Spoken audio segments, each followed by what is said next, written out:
അസ്സാം വലൈക്കും dear friends. ഇന്നത്തെ നമ്മുടെ സ്പെഷ്യൽ നിങ്ങൾ ആരും ഇതുവരെയും ട്രൈ ചെയ്ത് നോക്കിയിട്ടില്ലാത്ത ഒരു അടിപൊളി വെറൈറ്റി റെസിപ്പിയാണ്. നമ്മുടെ ഈ വീഡിയോ കണ്ടുകൊണ്ടിരിക്കുന്ന സമയത്ത് നിങ്ങൾക്ക് ഇഷ്ടപ്പെടുകയാണെങ്കിൽ ഒന്ന് ലൈക്ക് ചെയ്തേക്കണേ. അതുപോലെ തന്നെ നമ്മുടെ ഈ ചാനൽ ആദ്യമായിട്ട് കാണുന്നവരും ഇതുവരെയും സബ്സ്ക്രൈബ് ചെയ്യാത്തവരും പ്ലീസ് ഒന്ന് സബ്സ്ക്രൈബ് ചെയ്തേക്കണേ. ഞാനിടുന്ന വീഡിയോസ് ഉടനടി കിട്ടുന്നതിനായി സബ്സ്ക്രൈബ് ബട്ടന്റെ തൊട്ടടുത്ത് കാണുന്ന ബെല്ലൈക്കൺ കൂടി ക്ലിക്ക് ചെയ്തിട്ട് ഓൾ എന്ന ഓപ്ഷൻ എനേബിൾ ചെയ്യാനും മറക്കല്ലേ.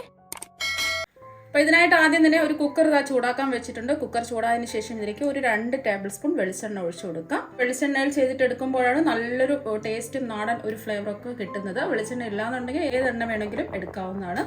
അപ്പോൾ വെളിച്ചെണ്ണ ഒന്ന് ചൂടായതിന് ശേഷം ഇതിലേക്ക് ഒരു 1/2 ടീസ്പൂൺ വലിയ ജീരകം ചേർത്ത് കൊടുക്കാം. വലിയ ജീരകം എന്ന് പറഞ്ഞാൽ പെരിഞ്ജീരകമാണ്. ഒരു ചെറിയ കഷ്ണം പട്ട ചതച്ചിട്ട് വേണം പെരിഞ്ജീരകം ചേർത്ത് കൊടുക്കാൻ, എന്നാൽ കുറച്ചും കൂടെ ടേസ്റ്റ് കൂടുതൽ കിട്ടും. അപ്പോൾ ചതച്ചിട്ടില്ല എന്നുണ്ടെങ്കിൽ മുഴുവനായിട്ട് ചേർത്ത് കൊടുത്താലും മതി. 3 ഏലക്ക ഇട്ട് കൊടുക്കാം. അതുപോലെ തന്നെ ഇതിലേക്ക് 3 ഗ്രാമ്പും കൂടി ഇട്ട് കൊടുക്കാം. ഒരു ബേ ലീഫ് എടുത്തിട്ടുണ്ട്. ഒരു ബേ ലീഫ് 3-4 കഷ്ണങ്ങളായിട്ട് മുറിച്ചെടുത്തതാണ്. അതുപോലെ തന്നെ ഒരു 3 വറ്റൻമുളകും കൂടി ചേർത്ത് കൊടുക്കാം. സ്പൈസസ് ഒക്കെ ഒന്ന് മൂത്ത് വരണം. ഫ്ലെയിം കുറച്ച് വെച്ച് കൊടുക്കാം. ബേ ലീഫ് ഉണ്ടെന്നുണ്ടെങ്കിൽ ഇട്ട് കൊടുത്താൽ മതി, ഇല്ലെങ്കിൽ ബേ ലീഫ് ഒഴിവാക്കാം. അപ്പോൾ ഞാൻ ഉള്ളത് കൊണ്ട് ഇട്ട് കൊടുക്കുന്നേ ഉള്ളൂ. ഇട്ട് കൊടുക്കുമ്പോൾ നല്ലൊരു മണവും ടേസ്റ്റും ഒക്കെ ആയിരിക്കും. ഇതെല്ലാം ഒന്ന് മൂത്ത് വരട്ടെ. മൂത്ത് വരുമ്പോൾ നല്ലൊരു മണം വരും. നമ്മൾ ഇട്ട് കൊടുത്ത സ്പൈസസ് ഒക്കെ മൂത്ത് നല്ലൊരു മണം വന്നിട്ടുണ്ട്. ഇനി ഇതിലേക്ക് നമ്മൾ ചേർത്ത് കൊടുക്കുന്നത് ഒരു ഇഞ്ച് വലുപ്പത്തിലുള്ള ഇഞ്ചി ചതച്ചിട്ടാണ് എടുത്തിട്ടുള്ളത്. അപ്പോൾ പേസ്റ്റ് പരുവത്തിന് വേണമെങ്കിൽ അങ്ങനെ എടുക്കാം. ഒരു ടീസ്പൂൺ എടുത്താൽ മതി. ചെറുതായിട്ട് കട്ട് ചെയ്ത് വേണമെങ്കിലും അങ്ങനെ എടുക്കാം. ഞാനിപ്പോൾ ഒരു 10 അല്ലി വെളുത്തുള്ളിയിൽ ചതച്ചിട്ടാണ് എടുത്തിട്ടുള്ളത്. ഈ വെളുത്തുള്ളിയുടെയും ഇഞ്ചിയുടെയും ഒരു പച്ച മണം ഒന്ന് മാറി കിട്ടണം. ഞാനിപ്പോൾ ചെറിയ വെളുത്തുള്ളി അല്ലികളാണ് ഒരു 10 എടുത്തിട്ടുള്ളത്. വലിയ വെളുത്തുള്ളി അല്ലികളാണെന്നുണ്ടെങ്കിൽ ഒരു 5 ഒക്കെ എടുത്താൽ മതിയാവും. വെളുത്തുള്ളി കുറച്ച് കൂടുതൽ ചേർത്ത് കൊടുത്താൽ നല്ലതാണ്. ഒരു 10 സെക്കൻഡ് ഒന്ന് ഇളക്കി കൊടുത്തിട്ടുണ്ട്. ഫ്ലെയിം കുറച്ച് തന്നെ വെച്ച് കൊടുക്കാം. ഇനി ഇതിലേക്ക് പൊടി ഐറ്റംസ് ചേർത്ത് കൊടുക്കാം. 2 ടീസ്പൂൺ കാശ്മീരി മുളക് പൊടിയാണ് എടുത്തിട്ടുള്ളത്. അധികം എരിവില്ലാത്ത മുളക് പൊടിയാണ്. എരിവുള്ള മുളക് പൊടിയാണെന്നുണ്ടെങ്കിൽ 1 ടീസ്പൂൺ എടുത്താൽ മതി. അവരവരുടെ എരിവിനനുസരിച്ച് മുളക് പൊടി ചേർത്ത് കൊടുക്കാം. അതുപോലെ തന്നെ 2 ടീസ്പൂൺ മല്ലിപ്പൊടി, ഒരു 1/4 ടീസ്പൂൺ മഞ്ഞൾപ്പൊടിയും കൂടി ചേർത്ത് കൊടുക്കാം. ഈ ഒരു 1/2 ടീസ്പൂൺ ഗരം മസാല പൊടി ചേർത്ത് കൊടുക്കാം. ഗരം മസാല ഇല്ലാന്നുണ്ടെങ്കിൽ ചിക്കൻ മസാലയോ അല്ലെങ്കിൽ മട്ടൻ മസാലയോ 1/2 ടീസ്പൂൺ ചേർത്ത് കൊടുത്താൽ മതി. അപ്പം ഇവിടെ എല്ലാം വീട്ടിലെ ഗരം മസാലയിലേ ഉള്ളത്. അപ്പം ഗരം മസാല തന്നെ ചേർത്ത് കൊടുത്താൽ മതി. നമ്മൾ ഇതിൽ സ്പൈസസ് ചേർത്ത് കൊടുത്തത് കൊണ്ട് ഒരുപാടൊന്നും ചേർത്ത് കൊടുക്കണ്ട. ഒരു 1/2 ടീസ്പൂൺ ചേർത്ത് കൊടുത്താൽ മതി. അതുപോലെ തന്നെ നമുക്ക് ഒരു 1/2 ടീസ്പൂൺ വലിയ ജീരകം പൊടിച്ചതും കൂടി ചേർത്ത് കൊടുക്കാം. നമ്മൾ നേരത്തെ ആദ്യം നമ്മൾ 1/2 ടീസ്പൂൺ വലിയ ജീരകം ചേർത്തിട്ടുണ്ട്. ഒന്ന് ചതച്ചിട്ട് ചേർത്ത് കൊടുത്തു. അപ്പോൾ അതുകൊണ്ട് ഒരുപാട് വലിയ ജീരകം പൊടിച്ചത് ചേർത്ത് കൊടുക്കണ്ട. ഒരു 1/2 ടീസ്പൂൺ ചേർത്ത് കൊടുത്താൽ മതി. ഒരുപാട് ചേർത്ത് കൊടുക്കുകയാണെന്നുണ്ടെങ്കിൽ ഒരു കൈപ്പരസം ഉണ്ടാവും. ഫ്ലെയിം കുറച്ചിട്ടിട്ട് വേണം ഈ പൊടികളൊക്കെ ചേർത്ത് കൊടുക്കാം.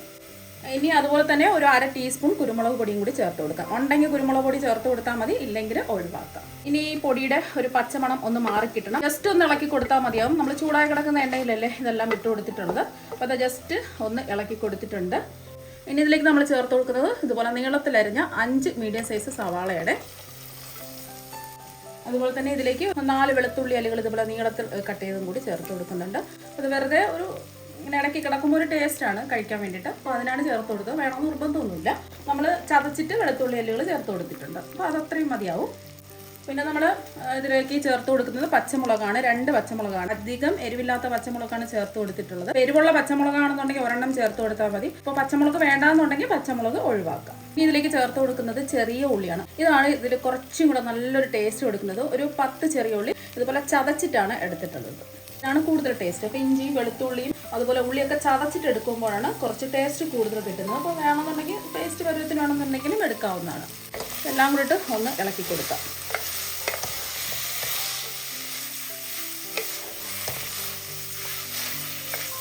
നമുക്ക് വഴറ്റി എടുക്കേണ്ട ആവശ്യമൊന്നുമില്ല. എല്ലാം കൂടിയിട്ട് ഒന്ന് ഇളക്കി കൊടുക്കാം. നമ്മളിത് വരയ്ക്കും ഉപ്പൊന്നും ചേർത്ത് കൊടുത്തിട്ടില്ല. അപ്പം എല്ലാം കൂടി ഇതാ ഒന്ന് ഇളക്കി കൊടുത്തിട്ടുണ്ട്.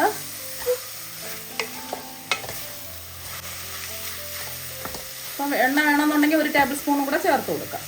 അപ്പോൾ എല്ലാം കൂടിയിട്ട് ഒന്ന് ഇളക്കി കൊടുത്തതിന് ശേഷം തക്കാളി അടിച്ചെടുത്തതാണ് ചേർത്ത് കൊടുക്കുന്നത്. 2 വലിയ തക്കാളി മിക്സിയിലെ ചെറിയ ജാറിലിട്ടിട്ട് ഒട്ടും വെള്ളം ഒന്നും ചേർക്കാതെ നല്ല പേസ്റ്റ് പരുവത്തിന് അടിച്ചെടുത്തിട്ടുള്ളതാണ്. അപ്പോൾ ഇങ്ങനെ വേണമെന്നുണ്ടെങ്കിൽ ഇങ്ങനെ ചേർത്ത് കൊടുക്കാം, അല്ലാന്നുണ്ടെങ്കിൽ ചെറിയ ചെറിയ കഷ്ണങ്ങളായിട്ട് ചേർത്ത് കൊടുക്കാം. ഇപ്പം ഞാൻ ചെയ്യുന്നത് ഇങ്ങനെയാണ്. 2 വലിയ തക്കാളി എടുത്തിട്ട് വെള്ളമൊന്നും ചേർക്കാതെ നല്ല പേസ്റ്റ് പരുവത്തിന് അരച്ചിട്ടാണ് എടുക്കുന്നത്. അപ്പോൾ അതാണ് ചേർത്ത് കൊടുത്തിട്ടുള്ളത്.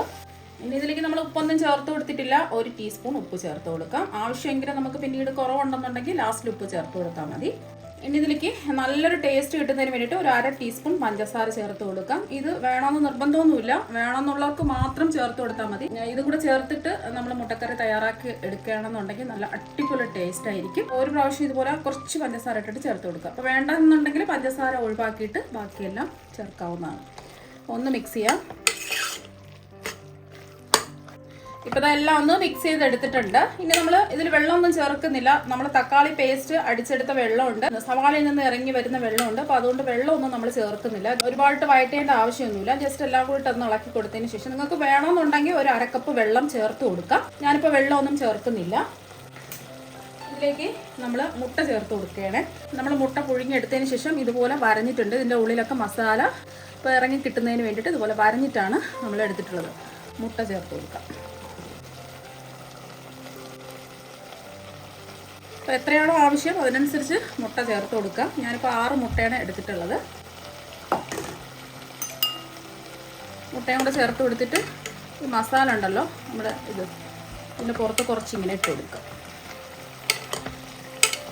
ഇങ്ങനെ ഇട്ട് കൊടുത്തതിന് ശേഷം നമ്മൾ കുക്കർ മൂടി വെക്കണം. അപ്പോൾ കുക്കർ മൂടി വെച്ച് കൊടുക്കാം.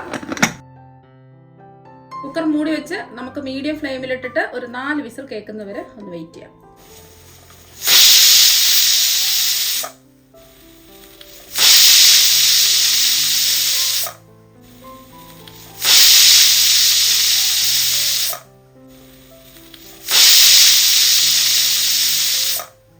ഇപ്പം 4 വിസിൽ കേട്ടതിന് ശേഷം ഞാൻ ഫ്ലെയിം ഓഫാക്കി. ഇതിൻ്റെ ആവി മുഴുവനും പോയിട്ടുണ്ട്. ഇനി നമുക്ക് തുറന്ന് നോക്കാം. നല്ലൊരു മണമാണ് ആവി അടിച്ച സമയത്ത്. നല്ലൊരു മണമൊക്കെ വരുന്നുണ്ട്. ഇപ്പം കണ്ടില്ലേ, എണ്ണയൊക്കെ തെളിഞ്ഞ് നല്ല അടിപൊളിയായിട്ട് ഇതാ വന്നിട്ടുണ്ട്. ഇതൊന്ന് ഇളക്കി കൊടുക്കാം. അപ്പം എല്ലാം കുറുകി നല്ല അടിപൊളിയായിട്ട് വന്നിട്ടുണ്ട്. മുട്ടയൊന്നും പൊടിഞ്ഞൊന്നും പോയിട്ടില്ല. അപ്പോൾ നിങ്ങൾക്ക് വേണമെന്നുണ്ടെങ്കിൽ ഇത് വറ്റിച്ചെടുക്കാം, അല്ലെങ്കിൽ ഇത് ഗ്രേവിയായിട്ട് ഇങ്ങനെ തന്നെ എടുക്കാം. അടിപൊളിയായിട്ട് ഇതാക്കിയിട്ടുണ്ട്. ഉപ്പ് നോക്കിയപ്പോൾ കുറവായതുകൊണ്ട് 1/4 ടീസ്പൂൺ ഉപ്പും കൂടി ചേർത്ത് കൊടുക്കാം.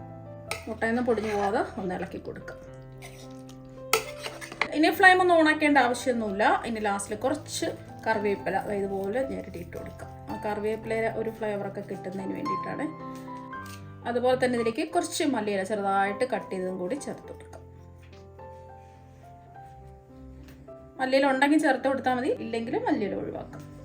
വേണമെന്നുണ്ടെങ്കിൽ ജസ്റ്റ് ഒന്ന് തിളപ്പിച്ചിട്ട് എടുക്കാം. ഞാനിപ്പോൾ തിളപ്പിക്കുന്നൊന്നുമില്ല, ജസ്റ്റ് ഒന്ന് ഇളക്കി കൊടുക്കുന്നേ ഉള്ളൂ. എല്ലാം ഒന്ന് മുട്ടയൊന്നും പൊടിഞ്ഞു പോവാതെ ഒന്ന് ഇളക്കി കൊടുക്കുക. ഇത് കണ്ടില്ലേ, ഒട്ടും അടിക്കൊന്നും പിടിച്ചിട്ടില്ല.